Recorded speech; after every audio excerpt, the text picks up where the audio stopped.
Hi, this is Erin Lincoln. I'm here for Stamp Fair to show you how to use your paper clay and your impression plates together. If you look on that tag below the turtle, there is a dimensional paper clay slope and it is impressed with the herringbone impression plate. It's really easy to do. It's kind of like playing with Play-Doh, and you're going to feel like a kid here in just a second. Okay, first things first, we're going to go ahead and get out a cutting board from your kitchen and some paper clay. I'm using the Air Dry Delight paper clay. I like this because it doesn't have the regular stuff that goes in the oven has more of a gray look to it, and this seems to be pure white. So that's why I picked it. I'm using a re-inker. This is New Leaf re-inker, and if you notice, I'm trying to make a well in my paper clay, and that's where I'm going to put my re-inker. And this kind of reminds me, you know that chewing gum that has like the gooey liquid inside? Kind of the same principle. So what we're going to do is we're going to fold in the corners of the paper clay and keep the re-inker in the middle as much as possible. You're still going to get a little on your hands, but I'm going to show you that in kneading and working with this, the paper clay is going to actually take whatever ink you have off your hand. So this is a very safe thing to do if you don't like to make a mess. See? A little inker there, but you're going to see it's going to come right off. I just keep kneading corners in, even out the color, and when you're confident enough that all the re-inker has been soaked in, you can pick it up and start, playing with it and rolling it in your hands, more like Play-Doh. Try to even out that color as much as possible and not have like a marble effect, although that would be pretty cool. I'm not sure if you want to have a marble effect on top of a texturized look. One or the other would be great. But because I am going to use my impression plates, I'm trying to get rid of all the white and make this as green and even as possible. And as you can see, no re-inker on my hand. Don't have to worry about it. All right, this is a Play-Doh roller that I stole from my kids. And I just felt I did this a few times to find the best way, and it's just easier to control. I didn't need a big one anyway. But the trick is to get it an even thickness all around, and it takes a little bit of work to do that. And I also learned if you have any creases, you can kind of see little creases where the marks from the edge of the roller are on the paper clay. I was real anal about that at first, but I realized when I put my impression plate on it, those kind of even out. So don't fuss about that too much. All right, now you get your impression plate. This is my herringbone impression plate. My favorite. I just lay it down and I get up, I stand up, and I use my body weight to press this into the entire surface. And this is why it's important to have that to be an even thickness as much as possible so you can impress as much surface area as you can. And there you go. And check out your plate. It doesn't go on your plate at all, which is really awesome. It keeps your plate clean. Okay, you're going to set this aside to air dry overnight, or you pop it in your oven for a little bit and speed up the process. Okay, I have some dried stuff that's cut right now. See, it kind of warped a little. That kind of happened when I took it off the cutting board, but it's totally workable. All right, these are dies from the In the Meadows collection. They're the slopes, and I'm putting them cutting edge down, and I'm cutting along the edge of my paper clay. I'm using it as like a template. I want that slope. Now it's really raggedy and jagged, so get some sandpaper and sand it down and make it nice and smooth. I kind of sanded it at an angle towards the back. And it just creates like a fine dust. It's really easy. Get that off your work table if you're going to do something with I hate dust on my stamps, so you have to get that out of the way. All right, this is Tag Sale 1, and bits and pieces from the Polka Dot Parade number 6 die collection and stamps. I have the tree cut out of dark chocolate ink, and that's going to go on my tag. And now I'm going to adhere my paper clay. It's a little bit spongy, a little bit flexible. I'm just using liquid glue because that's what I have available. And I wanted that tree on there first because I wanted to cover up the bottom with the paper clay. Just hold it there for a second. And while you're holding it, You can wipe away some glue if that's a problem with the baby wipe.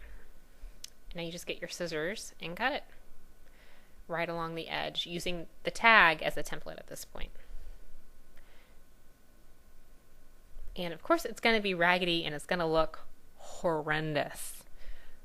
But what you're going to do is you're just going to get that sanding block out, and you're going to sand both the paper and the paper clay down, and it's going to look like it was made to go there. It's really, at this point you might be panicking like this project's a bust, but just sand it down.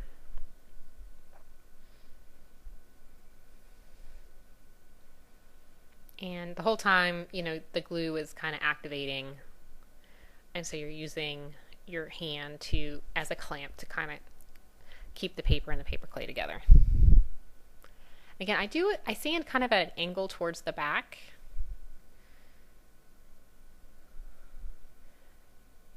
Just has a nice finish when it's laid down flat. All right. And I noticed I cut the edge of my tag a little bit, nipped it with my scissors. And if you ever do this, just use your a sanding block to get rid of that little imperfection. Okie dokie. Now we have our technique is all over, and if you want to hang in here and finish the card out with me, you're more than welcome. We are using the leaves from Polka Dot Parade number 6, and Ripe Avocado and Simply Chartreuse. I'm going to do a combination of stamping both solid leaves and polka dot leaves, and using leaves die cut out of cardstock in the same colors. More texture, more interest, just so it's not so flat. But for now, I am stamping my leaves. Now, if I hadn't already done this, I would probably do this on scratch paper to get the positioning right, and then go to my paper, but as is, I'm staring at my card that I already made off camera, so I know exactly where to put everything and what colors. But I do use scratch paper a lot to map things out before I commit. Alright, we're going to put the ink and the stamps away, and we're going to bust out the cardstock leaves and some foam tape.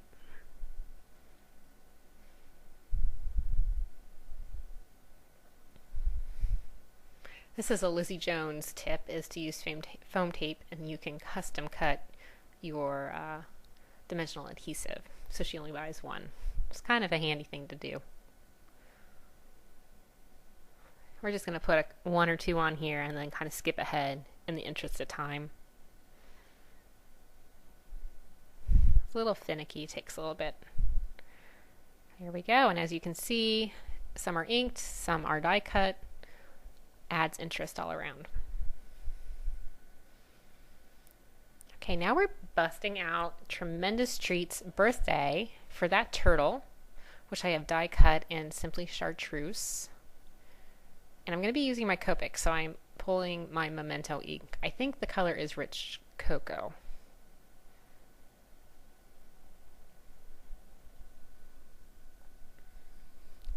There you go, and then we have an old standby. I'm shocked how much I use these birds from Little Bitty Birds. So useful. And you see those published all the time, even now. It's a stamp set that's been out for several years now, and people still use it. Okay, and that little birdie is going to ride on top of the turtle because this is a card about friends. Now the die cut doesn't have the legs, so I stamped just the legs of the bird on the top of the turtle. And I'm using my Copics on color cardstock. This really is my favorite way to use Copics. I am not into the blending and the coloring so much. I can't make it look right, but the depth and interest it adds to colored cardstock is amazing. And it usually brings my projects together when I do use it. And you don't have to worry about all that finicky blending.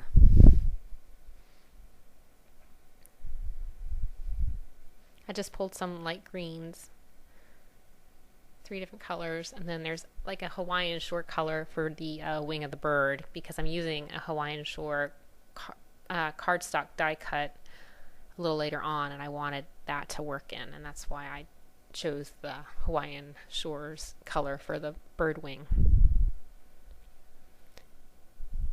Alright, so I'm coloring everything but the main body of the shell. I'm going to leave that the cardstock color.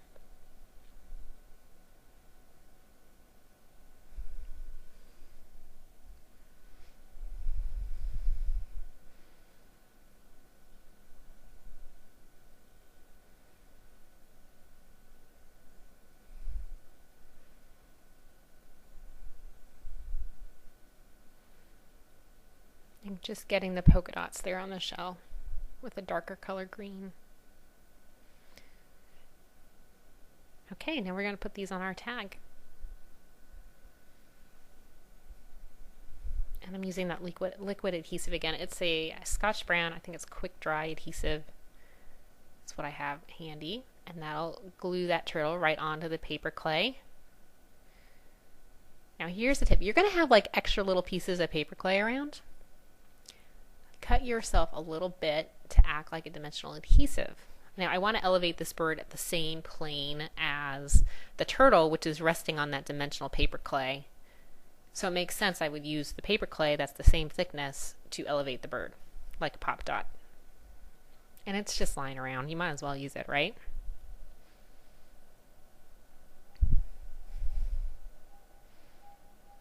Now I even thought it might be fun, to use your reinkers to make custom color pop dot like clay bits to match your cardstock. If you don't like the look of black pop dots or white pop dots, you could camouflage a little bit more. Okay, we're moving on to the main body of the card. I have a Bitty Dot dark chocolate panel, and it's going on a white Stamper Select card base. I chose the dark chocolate because it matches the stem of the tree and the dots in the shell of the turtle. And now we have Spring Moss and Simply Chartreuse cuts of those slope dies from In the Meadows. Same ones we used to trim and as a template for our paper clay, and that's going to factor in. This stuff's not random, Alright, one behind the other. I want to get that back one, want to use as much surface as possible without any gaps showing. So I was very careful. That's going to go on the front.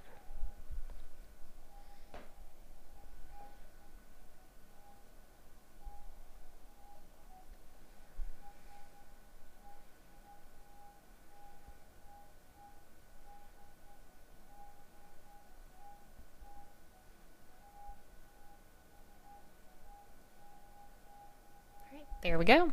And look, we're going to line up the slope in the tag with the slope of the die cut in the back. So it's kind of like a highlighted area. It's part of the background, but there's a special emphasis on it.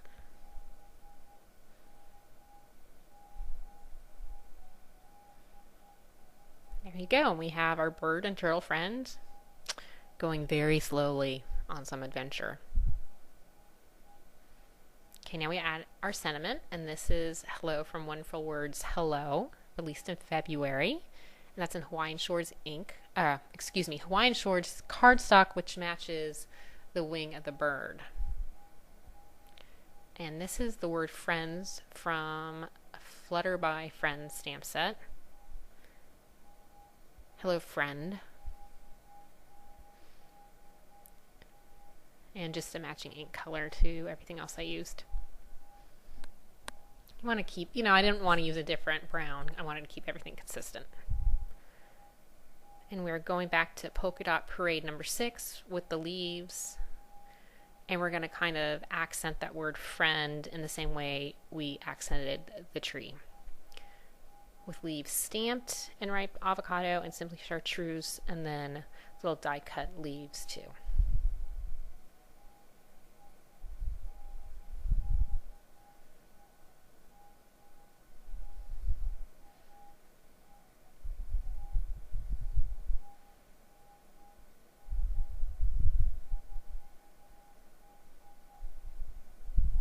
You hear about the rule of 3 a lot. So we have the leaves in 3 places.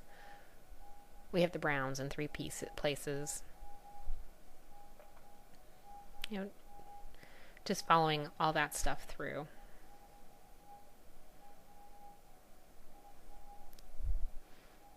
Okay, that's it with the stamping, and then we're just pulling a couple of the leaves out of cardstock and going to add those, and then we're going to be done. Might want to adhere that hello, however.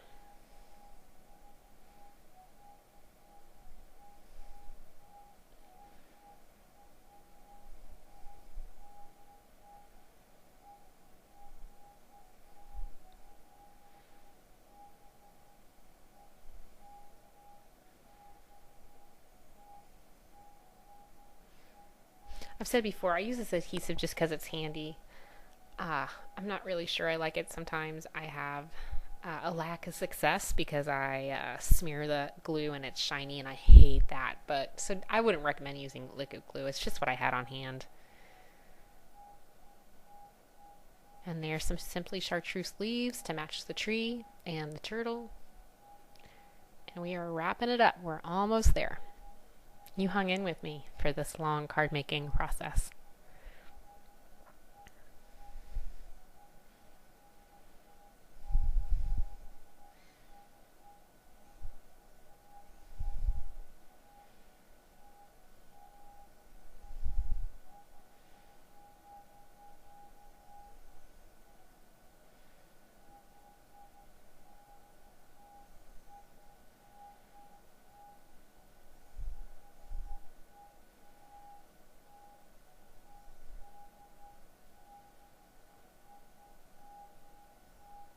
There we go.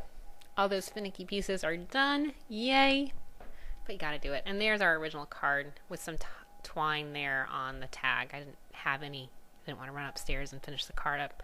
So there you have it. There's your paper clay accent that is in line with the background, yet texturized and dimensional for your main accent piece.